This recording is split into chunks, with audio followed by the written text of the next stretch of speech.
e vai querer sair bem na foto.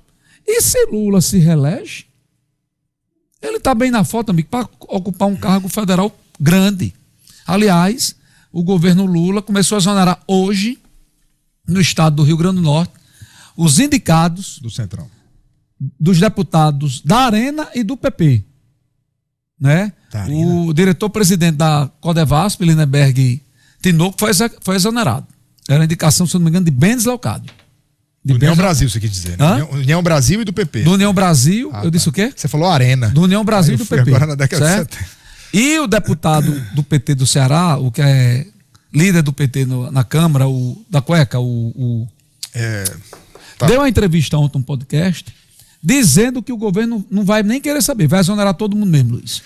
A notícia nacional dá conta de que a ministra Gleisi, com o aval do presidente Lula, que está endurecendo o discurso depois das últimas derrotas que teve. A gente vai falar sobre a corrida do ministro Haddad para conseguir mitigar os efeitos, aliás, para diminuir o rombo em relação ao orçamento do ano que vem. Com relação ao desenho que você fez, não é de hoje. Há 2 eleições que o vice-governador Walter Alves, que é um homem discreto, calado, avesso a entrevistas, tem feito um trabalho, tornado o MDB o partido que mais tem prefeituras.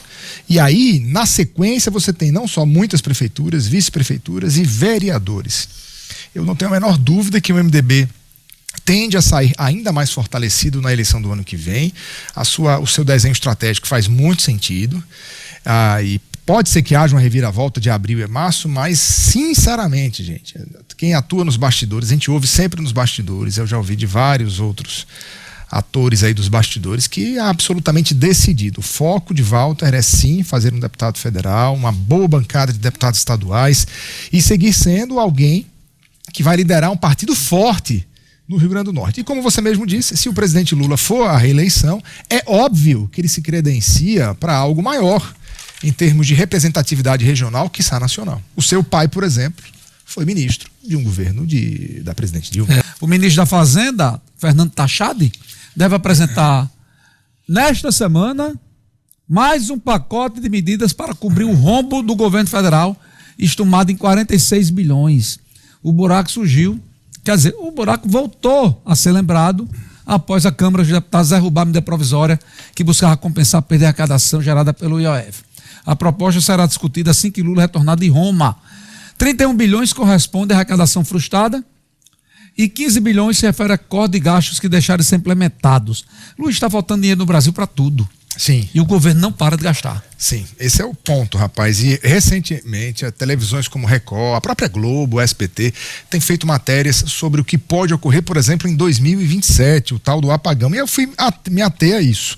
O que o ministro Haddad faz é correr atrás da solução para diminuir o rombo. Por quê? Porque houve uma grande derrota no ano passado. Só que nesse meio termo tem um deputado, Hugo Mota, que colocou a cabeça de fora e disse: olha, aqui vocês não mexem em emenda não, porque entre as ações desse pacote tem não só a demissão de deputados do Centrão, que já começou, mas também o corte de emendas, ou seja, a suspensão de pagamentos de emendas essas que não são obrigatórias. E aí o deputado Hugo Mota já veio a público dizer que comigo não, Violão, não mexe nisso porque não vai adiantar. Outras derrotas o governo tende a receber.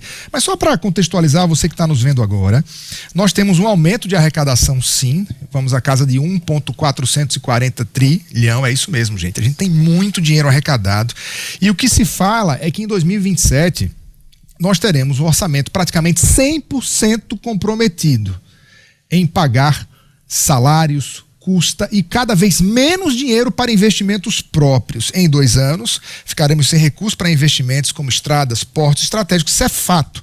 Mas o pior do investimento ainda, tem o pior ainda, que é ficar sem dinheiro para o custeio da máquina. Não, olha, agora mesmo existe, por exemplo, tem comida para o exército faltando, tem dinheiro faltando para alguns serviços que são essenciais. A nossa arrecadação cresceu de um ano para o outro, mas os nossos gastos continuam muito altos. E quando você olha para a conta que está sendo feita para o pagamento do ano que vem e para o ano seguinte, para mim, eu chamo isso de estelionato eleitoral. Você tem uma conta imensa sendo gasta para o ano que vem e depois, como é que faz depois? Depois a gente dá um jeito. depois a gente dá um jeito. O importante é ganhar as eleições. E isso é muito preocupante. Qualquer entidade séria que trabalha na economia brasileira sabe que há um buraco sem fim quando o assunto são as contas públicas. E agora vem mais guerra política, falta de articulação que a gente vai ver, e vem mais criação de imposto ou taxa por aí. Papai.